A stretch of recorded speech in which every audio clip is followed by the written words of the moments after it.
Well, developing a fully formed policy for nuclear power, or at least a legal consideration of it in this country, is a duty that falls to Queensland MP Ted O'Brien for the Coalition. The Shadow Energy Minister joined us a little earlier. Ted O'Brien, welcome back to the program. Before we get to energy, and there's a fair bit to discuss on that front, you also happen to be a Sunshine Coast regional MP, and you've complained about the lack of a full rail connection from Brisbane to Maroochydore in time for the 2032 Olympic Games. But there'll still be benefits of continuity here, won't there, for people in your region if they're prepared to go to Caloundra? Greg, it's heartbreaking. This rail project to Maroochydore was meant to be the centrepiece of the 2032 Olympic and Paralympic Games. It had united everybody.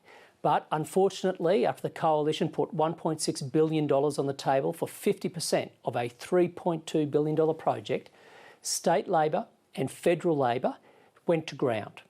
Over 2 years later, amidst a hyperinflationary environment, they've come out and announced that they will have only half the rail line at twice the original price of the whole thing, and they don't even have the money for it. Right, even if they had the money, it's practically impossible to build it out on that scale in the remaining years, isn't it? It's getting impossible. If they had acted when they had the money, we had all the ducks in a row, Greg, because we had negotiated a 50-50 partnership between the then Morrison government and Palaszczuk government, where we would work in partnership.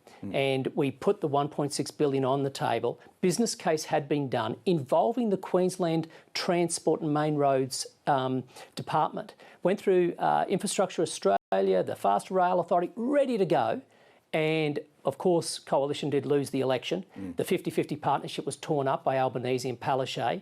There was delay for over 2 years, and lo and behold, now they're saying we're running out of time and it's very expensive. No, it's definitely been a reprioritisation. Look, let's move on to energy. Sure. And you've got a news poll out today showing 55% support for nuclear power, and it breaks down across political lines. Small majority for Labor voters and a small majority for Greens too. Just assure us you're not going to plough headlong into a policy based on an opinion poll, are you? Well, great question, Greg, and I can assure you no, we are not poll-driven at all. As you probably know, we have been doing an enormous amount of work, especially looking at best case across the world of decarbonising economies. And 5 out of the 10 fastest cases of decarbonising economies required nuclear to get it done. And then you look at prices and you see across the world that prices for electricity come down when you have nuclear in the mix. And so we've been taking our time. Polls are interesting, encouraged by them today, but absolutely not driving our policy. I hear you say encouraged, but even if they were influencing your thinking in the background, they'd be a bit like a referendum, wouldn't they? Where you'd probably have some attrition in support as you went down this path. If that were true, it's not a strong starting position, is it, to be Greg, barely around the 50% mark? Look, there are people far more experienced than I, you one of them, who commentate very well on politics and polls. That's not my job. My job is to get policy right, and we're doing a lot of heavy lifting, and hand on heart, we are doing it based on the national interest. So sure, a poll today, there might be a poll tomorrow. That's not what we're basing our policy on. Can I take you to some comments, you're probably aware of them, from Andrew Forrest of Fortescue Metals, an investor in clean energy. He was at the National Press Club today. He says nuclear has been pushed by the fossil fuel sector, quote, masquerading rubbish that nuclear is somehow a solution when it'll take 10 to 20 years and it's 4 to 5 times more expensive. Do those figures accord with your own? No, but Mr Forrest is certainly able to speak for himself.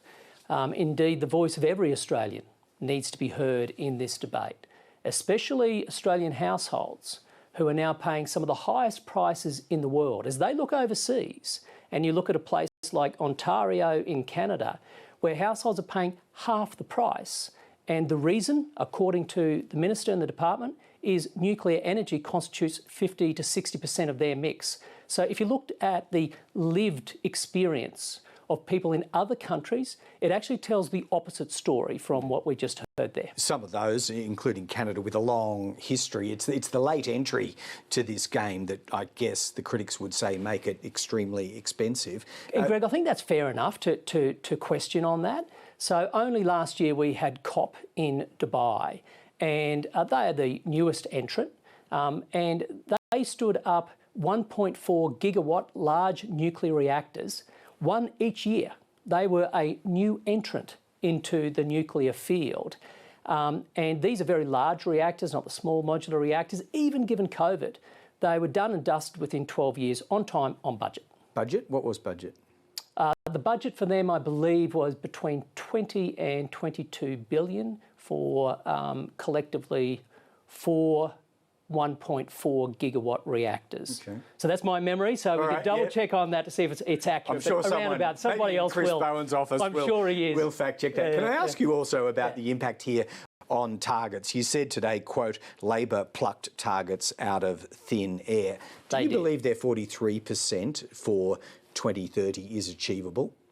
Based on the evidence coming through from their own department, I don't believe it is achievable. So what would a coalition government do if elected next year, roughly speaking around this time next year, with that number? Well, let's see what the number is, Greg.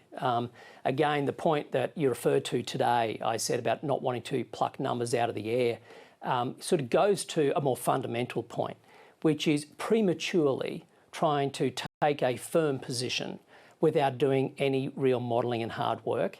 Now, when Labor legislated for its 43% emissions reduction target, we asked them to get modelling done, whether that be the Department, Treasury, Productivity Commission.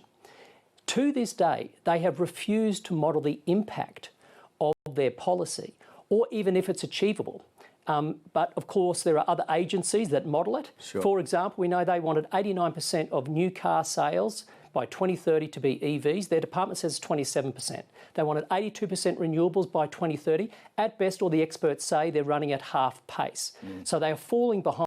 For the first time in a handful of years, Australia's emissions are going up under Labor, not going down. So that goes to the point, they just took a lot of guesses and they're failing. All right, well, it is a live question. We might, in future discussions, Ted O'Brien, be talking to you about your adherence or otherwise to that 43% ongoing piece of work. We'll talk again soon.